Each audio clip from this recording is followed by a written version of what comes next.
কোথাও কোথাও অসহ্য গরম আর সাগরিকার সাগরের শীতল হাওয়া এসে পড়ছে এই স্টেডিয়ামে।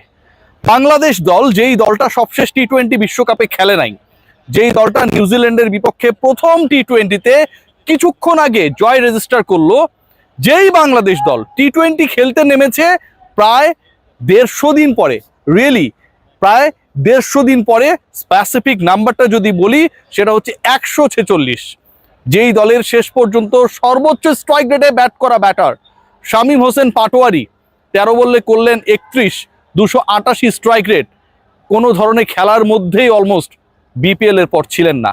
সেই দলটা 180+ একটা স্কোর, সেই দলটা স্পোর্টিং উইকেটে নিউজিল্যান্ডের করা 200+ স্কোর টপকে গেল, 6 উইকেটের জয় নিশ্চিত করলো 12 বল হাতে রেখে। বাংলাদেশের টি-20 বিশ্বকাপ নিয়ে সবচেয়ে আক্ষেপের কারণটা কোথায় জানেন?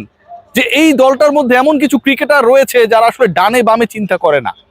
যেই ক্রিকেটাররা আমি টিকে থাকতে পারবো, ঠেকিয়ে খেলে কিছু রান করতে পারলে আদারওয়াইজ কিক আউট হয়ে যাব, সেই টেনশনে থাকে না।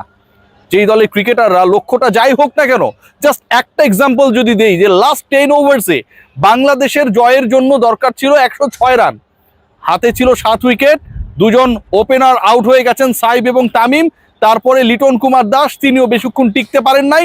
লিটনের ওই ভয় ধরা নিয়ে আউট, বল লো হয়ে স্ট্যাম্পে গিয়ে আঘাত আনলো, যথেষ্ট ডিফেন্সিভ করতে পারতো যারা পার্টনারশিপ করলেন। সেই দুজন তাওহিদ হৃদয় এবং তার পার্টনার হিসেবে আমরা যখন ওখানটায় পেলাম পারভেজ হোসেন ইমনকে, যার সবসময়ের পজিশনটা অলমোস্ট ওপেনিং, নাম্বার 4 এর বাংলাদেশের ভরসা হিসেবে আবির্ভূত হলেন, একটা বারের জন্য মনে হয় নাই যে লিটন কুমার দাস আনইভেন বাউন্সের কারণে পরাজিত হয়েছে ঠিক কিছুক্ষণ আগে। একটা বারের জন্য মনে হয় নাই যে এই 10 ওভারে যে 106 রান লাগবে। বাংলাদেশ দল টি-20 খেলেই হচ্ছে 150 চেস করার জন্য, কিন্তু শেষ 10 ওভারে 106 লাগবে, 3 উইকেট নাই। আগের যারা ব্যাট করেছেন সেই তারা প্রথম 10 ওভারে স্কোর বোর্ডে মাত্র দিতে পেরেছিলেন 77, বাকিরা পারবে কি পারবে না সেই সংখ্যাকে তুড়ি মেরে উড়িয়ে দিয়ে অসম্ভবকে সম্ভব করেছেন পরের 3 ব্যাটসম্যান। এক্সপ্লোসিভ ব্যাটিং, আমি বলবো যে আজকে এই যে 3 জন বাংলাদেশকে জিতিয়েছেন, এই 3 জনই বোলিং ডিপার্টমেন্টে আলোচনায় পরে আসবো। তাওহিদ হৃদয় সামনে থেকে নেতৃত্ব দিয়েছেন বদলে যাওয়া হৃদয়, যে হৃদয়ের অনেক অনেক ফ্রান্সাইজ লিগে সতীর্থদের সুযোগ হয়, হয়তো তার সুযোগটা হয় না। আজকের এই ইনিংসটা হয়তো কারো কারো প্রতি তার জবাবও হতে পারে। আমাদের তানজিদ তামিমের সাথে ওপেনিং পার্টনারশিপে যাকে আমরা সবচেয়ে বেশি দেখতাম, পারভেজ হোসেন ইমন নাম্বার 4, আর শেষে এসে শামীম হোসেন পাটোয়ারির বল যদি ব্যাটে কানেক্ট করে আর পারভেজ হোসেন ইমনের বল যদি ব্যাটে কানেক্ট করে, ওটা কত দূর যেতে পারে, কত ফোর্সে যেতে পারে, সেটা একটা দারুণ আলোচনা হতেই পারে। কিন্তু সেই আলোচনায় আজকে আমার কাছে মনে হয় যাওয়ার থেকে এই 3 ব্যাটার হৃদয়, ইমন এবং শামীম, তারা যে একটা ইন্টারেস্টিং ঘটনা ঘটিয়েছে সেটা বলাটা বেশি জরুরি।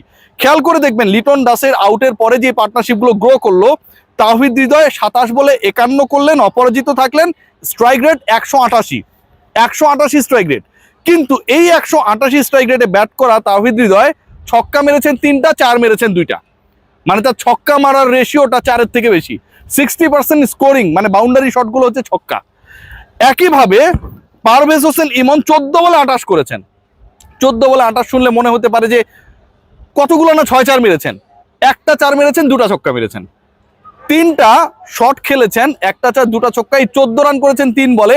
এবং বাকি যে রানটা করেছেন, বাকি 14, সেই 14 স্ট্রাইক রোটেট করে করে, কখনো 2 নিয়ে কখনো 3 করে, তাওহিদ হৃদয়ের সাথে পার্টনারশিপ বিল্ড আপ করে শেষ পর্যন্ত 200 স্ট্রাইক রেটে ব্যাট করে বাংলাদেশের আস্কিং রান রেটকে কমিয়ে দেন তিনি পেভিলিয়নে ফিরেছেন। শামীম হোসেন পাটোয়ারি তিনি যেন চ্যালেঞ্জ নিয়ে নেমেছিলেন যে বাংলাদেশ কত বেশি বল হাতে রেখে এই ম্যাচটা জিততে পারে। খেলার সুযোগ পেয়েছেন মাত্র 13 বল, করেছেন 31 রান।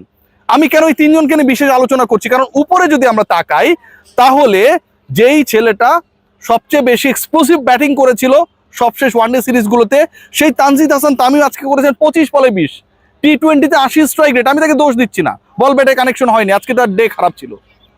লিটন কুমার দাস একটু বেটার খেলার চেষ্টা করেছেন 15 বলে 21, কিন্তু সাইব হাসান করেছেন 16 বলে 17, তারও স্ট্রাইক রেট হচ্ছে 106। এরকম এক্সাম্পলসগুলো যখন সামনে থাকবে তখন পরের ব্যাটাররা কনফিউজ থাকেন যে আমি কি আসলে 200 স্ট্রাইক রেটে ব্যাট করতে পারবো, ইজ দ্যাট পসিবল? করেছে।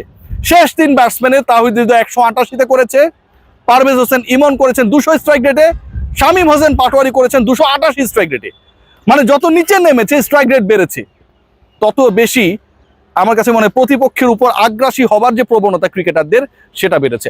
আজকের এই ম্যাচটা বাংলাদেশ যেই ওয়েতে জিতেছে, এখানে অনেক পজিটিভিটিস রয়েছে। শামীম পাটোয়ারির ব্যাটিং, যিনি অনেক দিন ধরে ক্রিকেটের মধ্যে অলমোস্ট নাই। তাহিদ হৃদয় এরকম ব্যাট করতে পারেন, তাহিদ হৃদয় প্রায় 200 স্ট্রাইক রেটে ম্যাচ ফিনিশ করে বের হতে পারেন, সেই জিনিসটা দেখিয়েছেন। 4 নম্বরের পজিশনটা নিয়ে যে আলোচনাগুলো হতো, যে ওপেনিং থেকে শুধু খেলানোর জন্য ইমনকে 4-এ খেলানো, নাকি 4-এ আমার একটা প্রপার মিডল অর্ডার দরকার, টি-20 ফরম্যাটে নাম্বার 4-এর কাজটা কি, আজকে সেটা দেখিয়ে দিয়েছেন। বাংলাদেশ আজকের এই ম্যাচটা জয়ের মাধ্যমে সিরিজে 1-0-তে এগিয়ে গেল, এবং এই ম্যাচ জয়ের মাধ্যমে আরো একটা ইন্টারেস্টিং বোগাস আলোচনা আমার কাছে মনে হয় অনেকের মাথা থেকে দূর হয়ে যাবে। আইসিসিতে এই মুহূর্তে বাংলাদেশের ডিরেক্টর কে, তামিম নাকি বুলবুল? গত কদিন থেকে মাঠের ক্রিকেটটা যখন অ্যাবসেন্ট ছিল না, ফালতু আলোচনা নিয়ে সবার মাথার মধ্যে ব্যাপারগুলো ঘুরছিল। বাট মাঠের ক্রিকেট যখন আলটিমেটলি স্ট্রাইক করে, মাঠের খেলোয়াড়রা যখন বাংলাদেশকে জেতায়, মাঠের ব্যাটাররা যখন টি-20টাকে টি-20 স্টাইলেই খেলে, তখন তার থেকে আনন্দের এবং ডিসকাশনের বিষয় আর অন্য কিছু হতে পারে না। Let's discuss about the other innings, বাংলাদেশের বোলিং ইনিংস। খেয়াল করে দেখবেন, পাওয়ার প্লেতে 66 রান তুললো প্রতিপক্ষ। মনে হচ্ছিল যে আজকে বাংলাদেশের টার্গেটটা 200+ তো হবেই, 220-30 হয়ে যেতে পারে। সেই জায়গা থেকে দলটাকে আমার কাছে মনে হয় যে বেঁধে রাখার ক্ষেত্রে, চাপ ক্রিয়েট করার ক্ষেত্রে, স্পিড ব্রেকার ক্রিয়েট করার ক্ষেত্রে সবচেয়ে বড় যে ভূমিকাটা পালন করেছেন সেটা হচ্ছে শাক মেহেদী এবং আমাদের রিশাদ হোসেন। শাক মেহেদী বল করতে যখন আসলেন, তখন মোটামুটি বাকিরা মার খাওয়া শেষ। মেহেদীর 4 ওভারে হয়েছে 31 রান, এই উইকেটে 4 ওভারে 31 রান এবং ইকোনমি বিলো 8, অবিশ্বাস্য। রিশাদ 4 ওভারে 32 রান, 2 উইকেট।